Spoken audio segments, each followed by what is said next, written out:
Welcome to my Galentine's Day party. I'm so excited. I'm making this a yearly tradition on my channel. And so come on in, let's celebrate.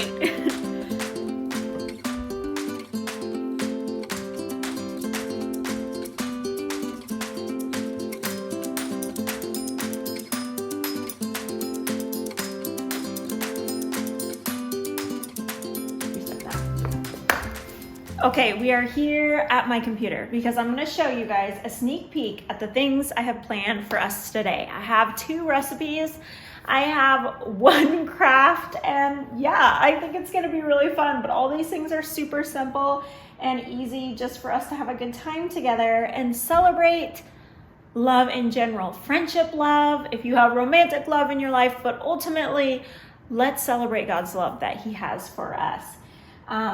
I just love Valentine's Day. I have to say that every year because I just do. Alrighty, let me show you our first thing we're going to do today.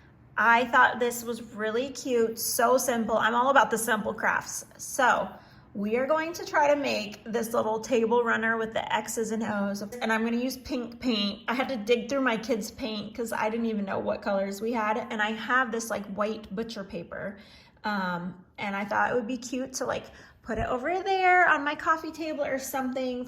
Next thing we are going to try, this is the very, very simple recipe. This is Tabitha Blue. I'm looking at this on my computer. I follow her on Instagram. So you basically take cinnamon rolls. We're not gonna do the strawberry jam because my kids said they didn't want that. But basically it's like a heart-shaped cinnamon roll. Last but not least, we're gonna make a paleo crisp. I don't know why I had to sing that.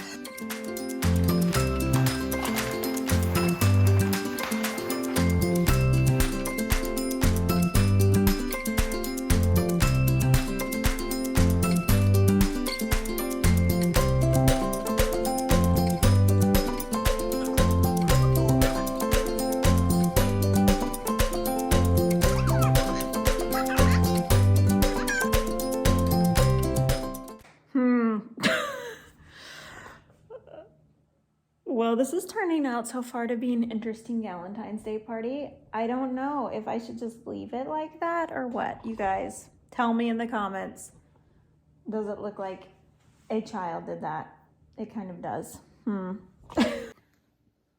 Well, let's let it dry. If I hate it, then another idea I could do is go back over it with a black marker and kind of outline it.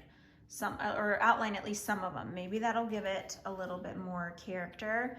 See, I didn't quite get the brushy details on them, but all right, you live and learn. On to our next thing.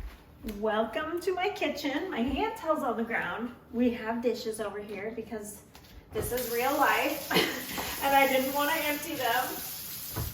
I want to know, have you ever been to a cooking party before? So, whoops, this keeps falling. Think of this as a fun cooking party kind of thing. So this is what we're working with today, the Annie's organic cinnamon rolls. So you guys know that I do try to avoid gluten a good amount of the time, but I do sometimes have gluten, and these surprisingly don't have dairy in them, which is nice. Sometimes, you know, it's just nice to have options on hand that are like pre-made things, and this looked like the easiest recipe. I always forget how to do this. You peel the whole thing off. Uh-oh, but I need the directions. Okay, 350. Let's go.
We're gonna wait for those cinnamon rolls to cook. I meant to do this lighter than that to kind of match what Tabitha did, but we got a bright pink, I guess. The kids will probably like it, but I totally forgot. I forgot to mention that we are also gonna make a very simple, very easy drink to make.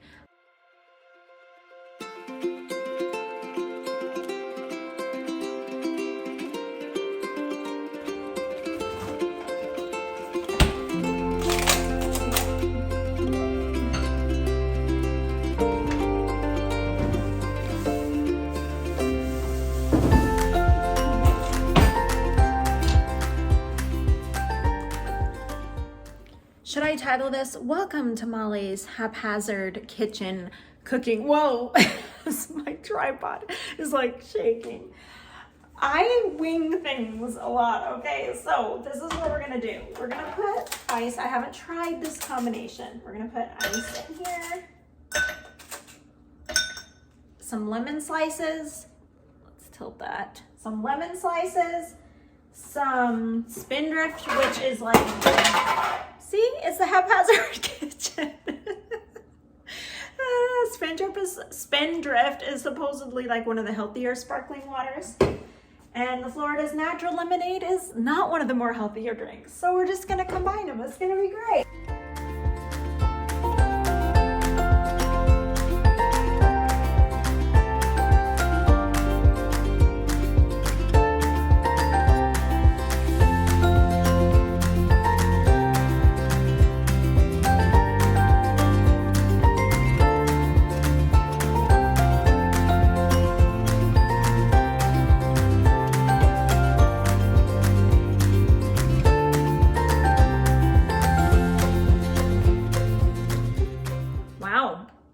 That's good. That's really tasty. I thought maybe I put too much sparkling water in it because I wanted it to still be sweet. I didn't want it to taste like sparkling water, but yay, success.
The clumps of the topping of the crisp are very important for it turning out. It was a little messy because we used the monk fruit, but I think it's gonna taste great.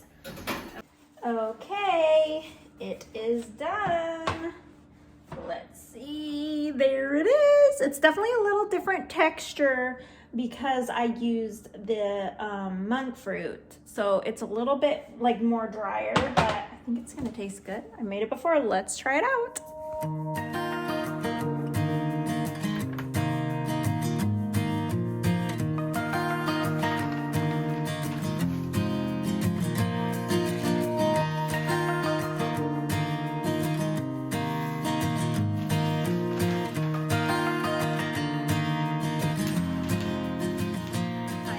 This, I think it looks a little better. I did have some black paint and I put that on top to add a little bit of definition. Okay, let's see. Let's go. Haven't tried this yet. This is kind of a lot of desserts here.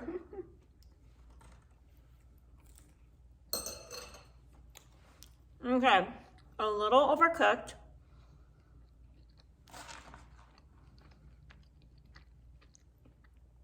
I cooked it for the amount of time it said, but I think because you're unrolling it, the next time I cook them, I'm gonna cook them for less time. So I just wanted to end this Galentine's Day party by sharing a little word of encouragement. I know a lot of times we can look for confidence and love and acceptance from other people. And sometimes it goes too far where it's like we want somebody to be our end all be all. Like I know I felt like I did this when I was married, but sometimes we can do this even just in friendships or in our family where we're looking for them to make us feel good about ourselves or to just always be there when we need someone to listen to us or to help us or to give us wisdom. And then we kind of get our priorities misaligned where other people are we're putting other people in the place that only God should fill. And I know when I was married, I feel like I did that. And it affects your relationships in a negative way when you're wanting somebody to be that everything for you, because we end up having these unrealistic expectations because people can't fulfill that role. They will let us down. They can't always be there for us. They're not going to be able to fill us with the confidence that we need from the Lord, the love that we need from the Lord. It's trying to fill a place in our heart that only God can fill. And so this Valentine's Day, if you are feeling, underconfident about something, or you're just feeling, I feel that emptiness, and just go to God about that. I know like today I was feeling underconfident about something and I need to go to the Lord and ask Him to give me that confidence. It is a little bit easier as a single mom when you've had I feel like when my marriage was no more, then I was like, I had to go to God. But even when you're single, like I said, you can go to family or friends to try to fill you up. And God wants to be the one that we go to be filled up in His love, so that when we're filled up with His love, we can give out His love to others and we can have better relationships with people. So that's what I wanted to share today, just a short word of encouragement. Thanks for coming along for this video, my little bit of crazy cooking, keeping it real over here. I didn't even show you guys, I flipped it over, but my oven mitt has a big hole on the other side, ripped. You know what, it's just real life over here. And I think we kind of salvage this. But I hope you enjoyed this. I hope you guys have a great Valentine's Day. I hope whether you're married or single that you do something fun to enjoy the day, to celebrate the love that's in your life, whether it's your children, whether it's your friends, your family, your spouse, just to celebrate that, but ultimately looking to God and celebrating the love that He has given us, an everlasting love that will never leave us, that will never forsake us. Happy Valentine's Day. I'll see you guys next week in my next video. Bye.